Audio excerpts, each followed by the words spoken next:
This tiny little thing claims to be a fully functioning Geiger counter.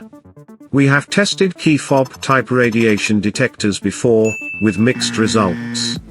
So today, we are going to push this little thing to its limits, and find out if this is a useful product, or if it's just bullshit snake oil.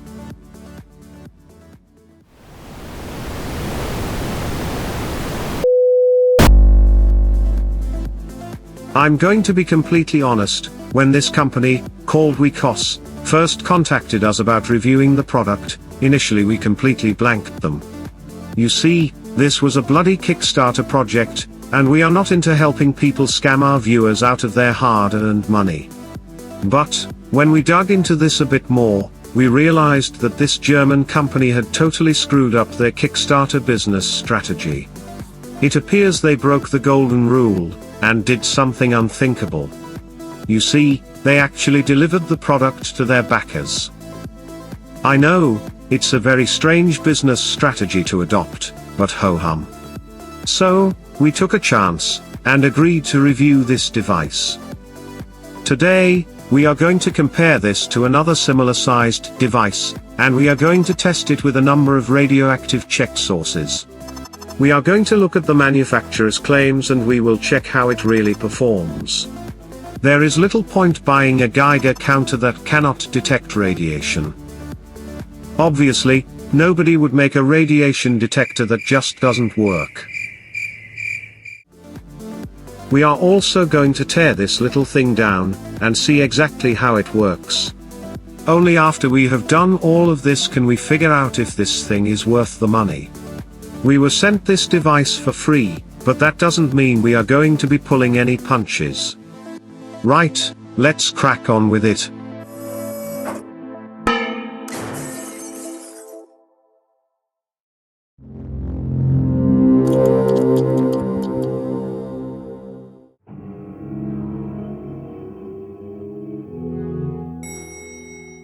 Firstly, we need to temper our expectations as to what this thing actually is, and what we should expect from it.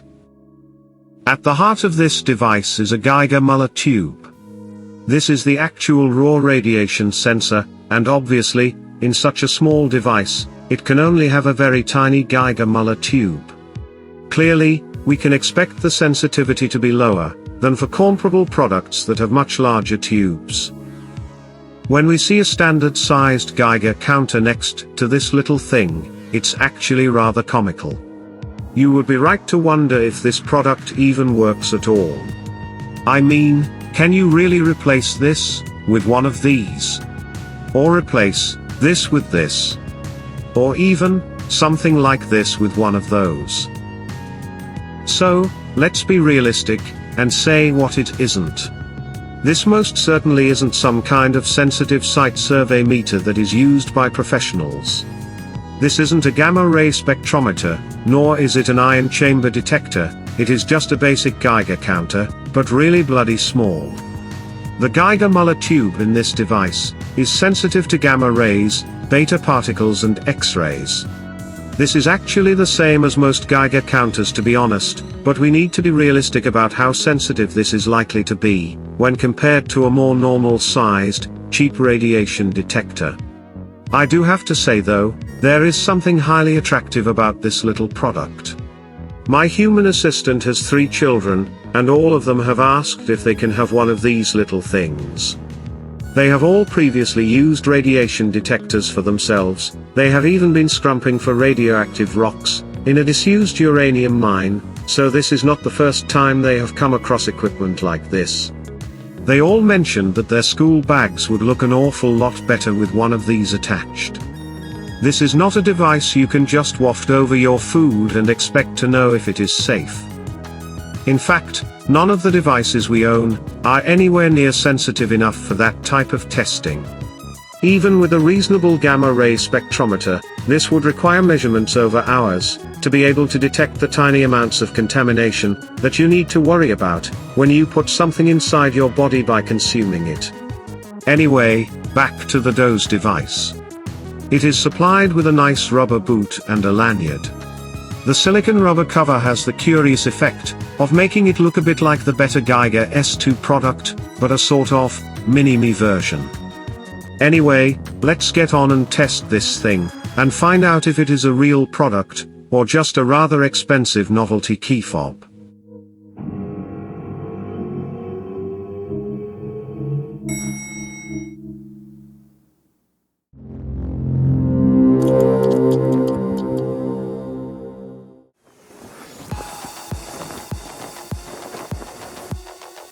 There are many radioactive isotopes that we could use to test this tiny Geiger counter. But none of them are more important than just good old background radiation. On this channel, we prefer to call this particular source of radiation background sorcium, and we assign it the chemical symbol BS. We haven't yet managed to find where this chemical element lives on the periodic table, but we will keep investigating. This BS is everywhere, it totally surrounds us at all times, so being able to get a measurement of just how much BS you are exposed to is important. Background sorcium is made of many different particles and rays, some of which are quite dangerous to you humans, so avoiding strong sources of this type of radiation is crucial. You see, the human brain is particularly susceptible to strong sources of BS, and can be seriously damaged by long-term exposure. So, having an instrument that can identify hotspots of BS is very helpful. So, let's make some measurements of the background radiation in our home. Indoors, within a multi-story apartment block, this is around 180 nanosieverts per hour. We have confirmed this with many different instruments, and although there will be variations over time, the average dose rate is pretty constant. The DOZE device has a very low sensitivity, due to its small size of Geiger Muller tube, but when we look at the average value, it does seem to match up. So, we thought we would compare it to another similar sized dosimeter. This is the Radtus product, and it has a Geiger tube that is approximately twice the size of the one in the DOZE device. So, I guess the obvious question is this: does this see twice the number of counts that the DOZE does? We contrived a simple experiment. Over a 15-minute period, we filmed both of the devices measuring the background radiation. We are using the LED flashes to register the count events. This footage is sped up 20 times normal speed, so lots of LED flashes are missing in the footage shown here. In the end, the Radtus dosimeter managed to achieve about 30% more count events in the same period of time. All of which means that the DOZE device is actually better than we initially expected, and quite surprising for such a tiny tube. Right, let's just take a brief look at the other test sources we have, and see how the DOZE product responds to them. This is a lump of natural uranium ore, we found it ourselves in a disused mine. In each of these tests we are comparing the contact dose with both the DOZE dosimeter, and then with the Radiacode 110. Contact dose rates are notoriously unreliable to generate reference data, but it should be sufficient for our purposes. We won't bore you with all of our measurements, but as well as uranium, we also tested with americium-241, cesium-137, radium-226, thorium-232, strontium-90 and, with a soft X-ray source. We did notice a pattern to our measurements. In general, the displayed instantaneous dose rate was about double what we would normally expect. That said, the average dose rate was typically within 10% of the expected value. There were two notable results. Typically this small, but bright strontium-90 source will overload some of our instruments, but the little DOZE device took it in its stride. The other result that surprised us was the measurement of this soft X-ray source. This X-ray generator is guaranteed to overload all of our other instruments, but it seems nobody told this tiny DOZE product that it was supposed to be overloaded, and it just kept on displaying sensible readings. Even in direct contact with the generator. Right, it's time to tear this thing apart, and see what's inside, and how it works.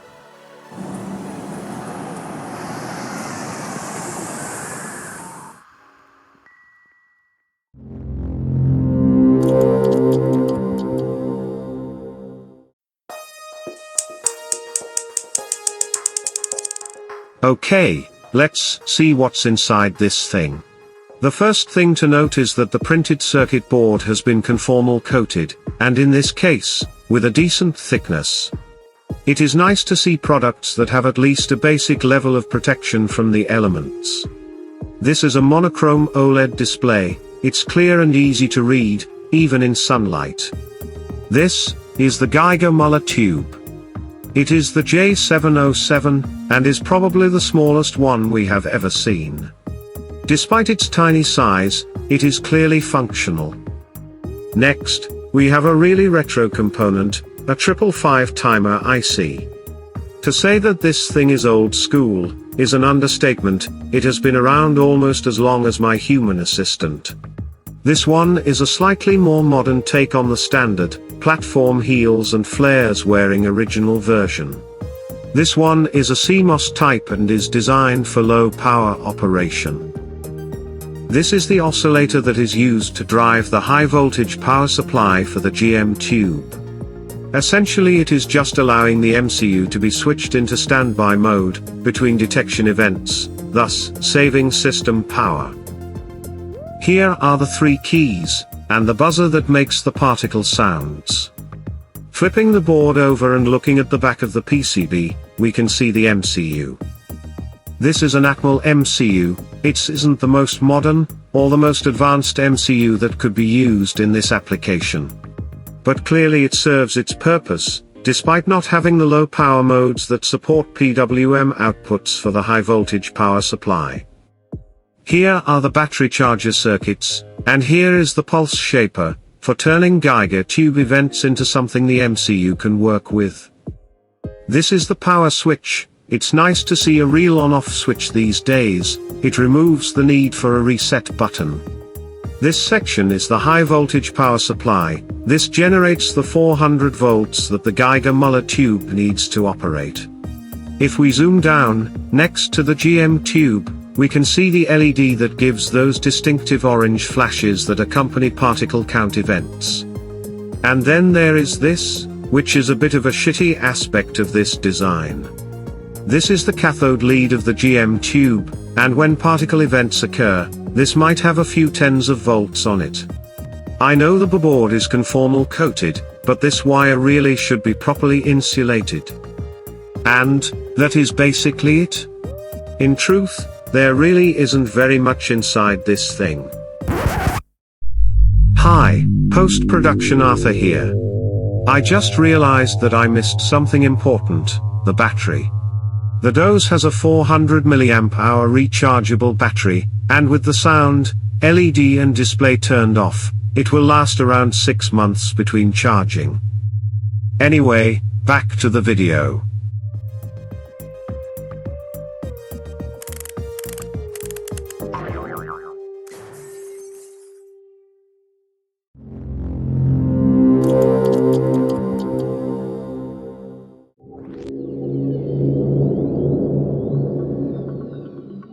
Right, let's start with some of the problems we have noticed.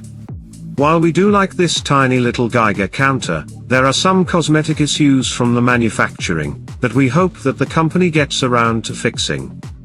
There are some obvious sink marks on the front panel, and on the silicone cover, there is a deep visible parting line. For a Kickstarter project, this lack of finish is acceptable, but for a final product, it is not.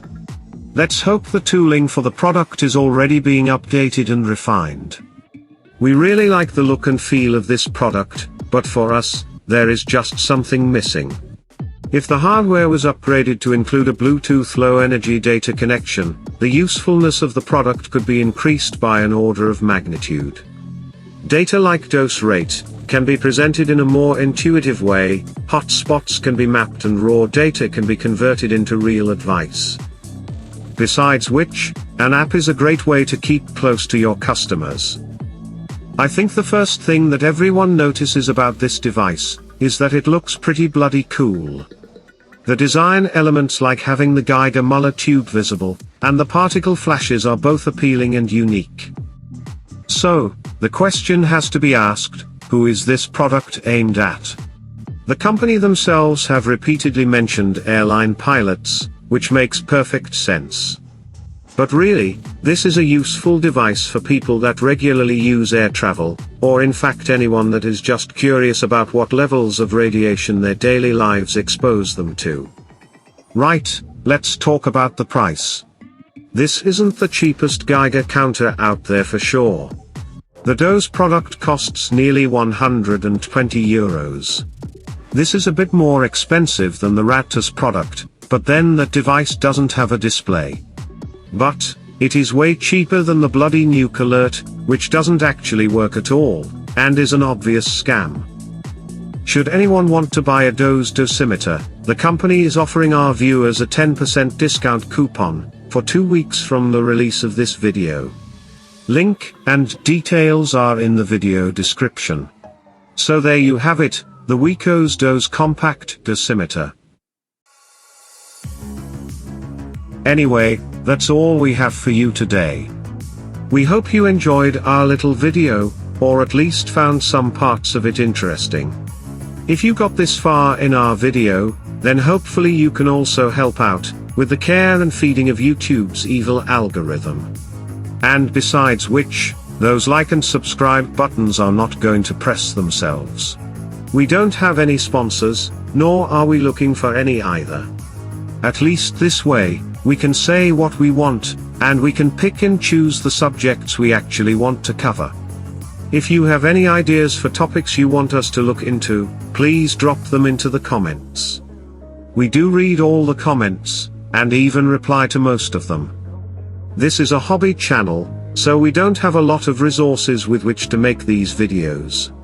So if you want to help out, you could always drop us a super chat, or just buy us a coffee. It is our sincere hope that you got to learn at least one new thing from watching this video, and that it was worth the time you invested. After all, time is the only truly valuable resource that we have. And please don't forget to share your video ideas with us. Good ideas are welcome, bad ideas are tolerated, because the only truly tragic thing in this world is to have no ideas at all.